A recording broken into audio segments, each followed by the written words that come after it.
Daí, meus queridos alunos, como é que estão? Espero que estejam bem, se cuidando. Vamos lá que nós vamos vencer isso. Bom, eu resolvi fazer o vídeo feedback direto através de vídeo, que eu acho que fica mais interessante do que comentar cada questão. Até porque boa parte da prova tem a ver com a opinião de vocês e elas podem variar efetivamente. Né? Então a maioria das questões é a respeito da opinião de vocês a respeito de determinado assunto. Então eu vou falar de uma forma geral. Quem tiver alguma dúvida, entra ali na sala de interação ou manda uma mensagem e eu respondo, tá ok? Primeiramente, queria explicar que em se tratando de uma prova e que se busca a opinião de vocês a respeito de um determinado assunto, naturalmente se espera que vocês, se não têm uma opinião formada a respeito de uma determinada situação, que vocês busquem a leitura, opiniões de outras pessoas e tal, façam um filtro naquilo que vocês entendem que está correto, que não está, e depois dá uma opinião balizada a respeito de determinado assunto. Então não é uma prova de achismo, eu acho tal coisa e pronto. Não, tem que dizer, tem que justificar a resposta de vocês, né? Vocês têm uma opinião, mas por que essa opinião? Com base em que vocês estão falando isso? Então, naturalmente, se espera de um aluno da graduação que ele vai buscar subsídios para ter opinião a respeito das coisas, né? Porque achar, todo mundo acha. Vai num boteco lotado, pergunta o assunto, todo mundo pode achar alguma coisa, mas a nível de graduação vocês têm que ter as opiniões com base em questões sólidas, sérias, de leitura a respeito da matéria e tal, para depois dizer algo com fundamento, né? Não simplesmente, eu acho tal coisa. Então, claro que eu parti desse princípio de que vocês leram a respeito, até porque todos os assuntos que foram tratados, né, exigiam a leitura, mesmo na sala de aula, nos trabalhos, enfim. Então se esperava, claro, que vocês tivessem lido a respeito para depois resolver.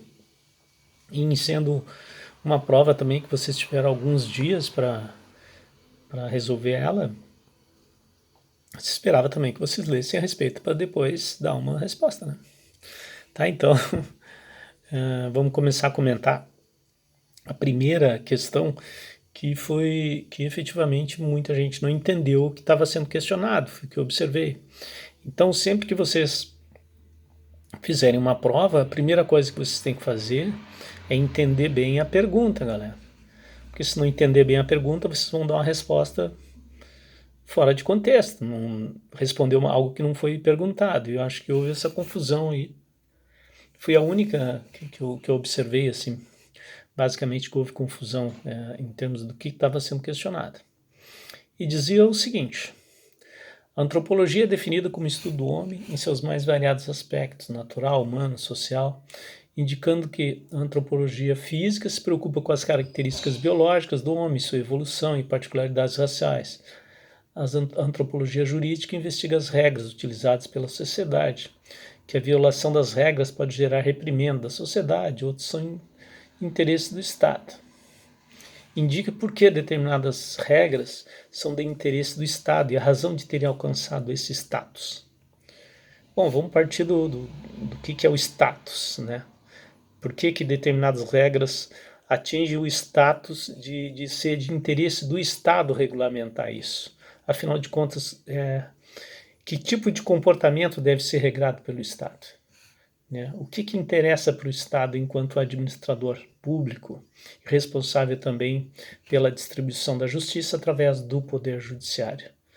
Né? Então ali eu lembro que nas aulas a gente fez a distinção ali das regras formais e as regras sociais. Que aquelas regras formais são aquelas que são positivadas, ou seja, que estão catalogadas em códigos, leis, etc., porque o Estado se interessou de que essas normas fossem regulamentadas. Ou seja, para bem administrar e para que tenha paz na sociedade, para que não fique um caos, precisamos de regras. Algumas são de interesse do Estado, formalizar, e outras nem tanto, que são regras da sociedade.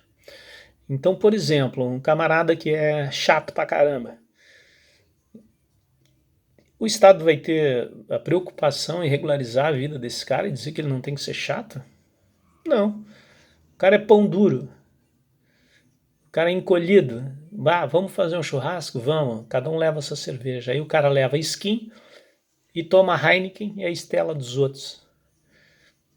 Bom, esse camarada vai ser taxado pela sociedade, pelo seu grupo de amigos, né? Mas o Estado não tem interesse em regulamentar isso aí, né?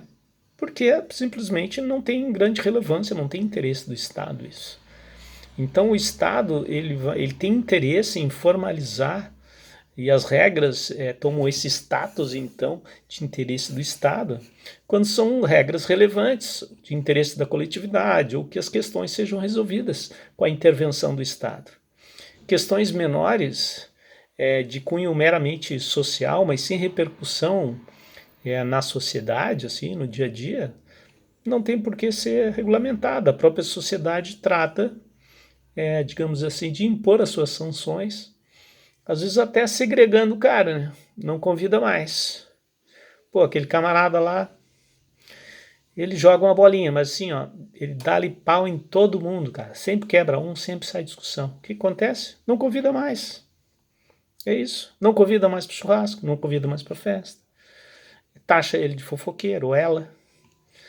Entendeu? Então são regras sociais que as próprias pessoas acabam impingindo determinado comportamento. Se a pessoa muda, ótimo, senão ela vai ficar possivelmente isolada ou convivendo com pessoas que gostam disso, ou pessoas que toleram mais isso.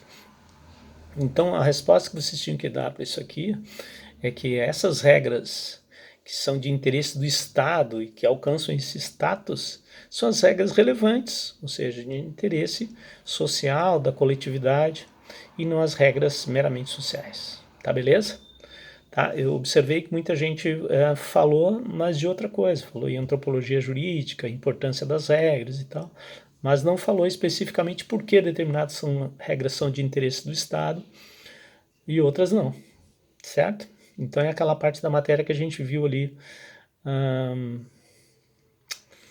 sobre regras sociais e as regras formais.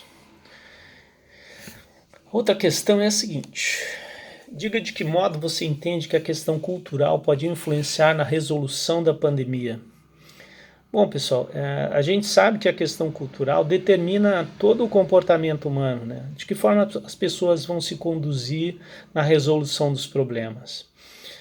Bueno, no meu ponto de vista, obviamente, e vocês podem ter o de vocês também, e eu li algumas provas e tem dos mais variados e acertados também.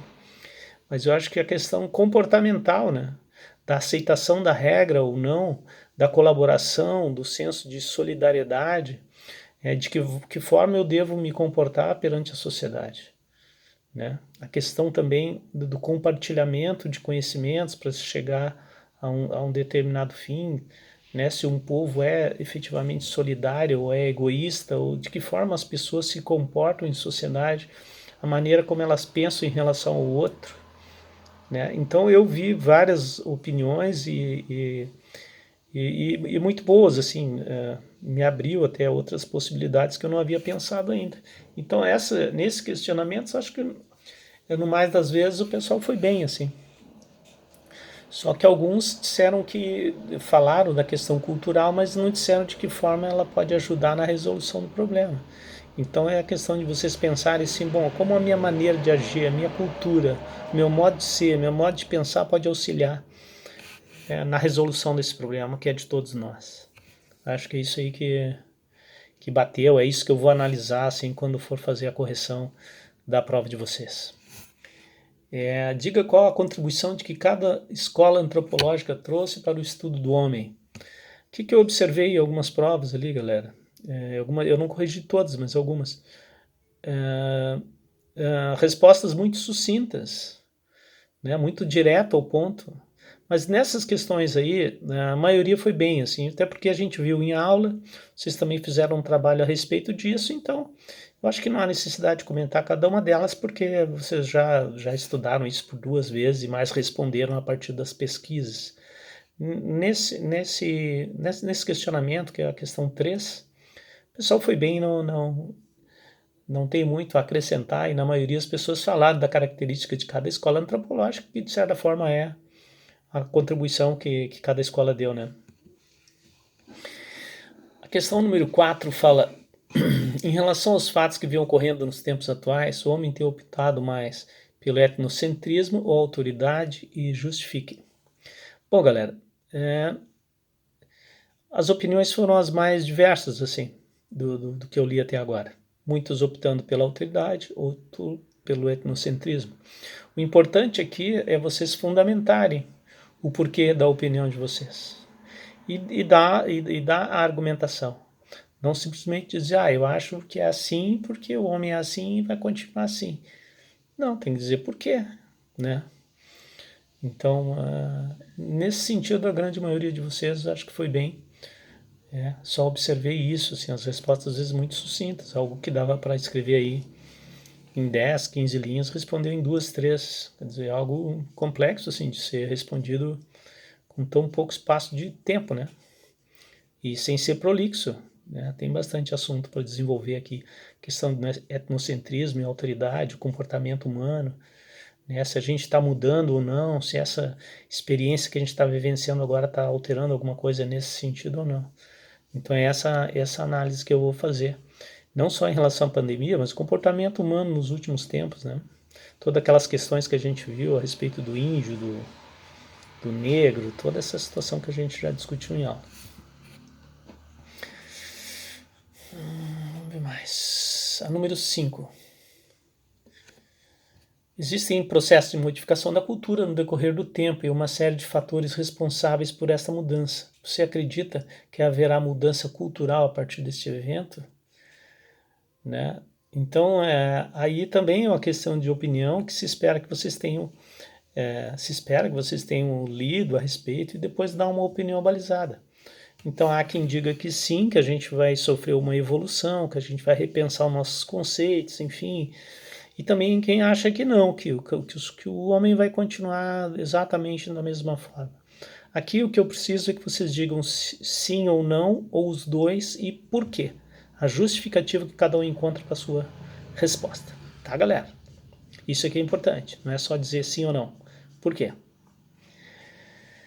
Também na questão do preconceito, racismo, inclusão social, qual o ponto comum que existe em todos esses? Esse aí, dos que eu li, foram bem assim, todo mundo viu que é a questão da alteridade, né, galera? A gente conhecer o outro, respeitar, abrir espaço, estabelecer programas sociais de inclusão, ou seja, ter a consciência de que a gente tem que parar com isso, de achar que o outro é menos, porque ele é diferente, ele é igual, tem os mesmos direitos, e o que a gente tem que fazer é mudar o nosso pensamento, a nossa cultura e trabalhar em prol dessa bandeira aí, que é o que vocês vão poder fazer a partir do momento que vocês, na condição hoje de cidadão, mas também depois como profissionais do direito, de atuar nesse sentido. Tá certo, galera? Eu acho que no geral, assim, o pessoal vai bem. Das provas que eu li, faltam só 3 para corrigir. O pessoal entendeu o espírito da coisa e foi bem na prova. Parabéns, se cuidem. Vai meu abraço aí, minha saudade de vocês, da gente estar junto. E esperamos que logo nos encontremos aí, possamos retornar o máximo possível da normalidade. Falou? Então, um grande abraço para vocês. Fiquem bem. Cuidem da cabeça, da alimentação. E até a próxima. Valeu?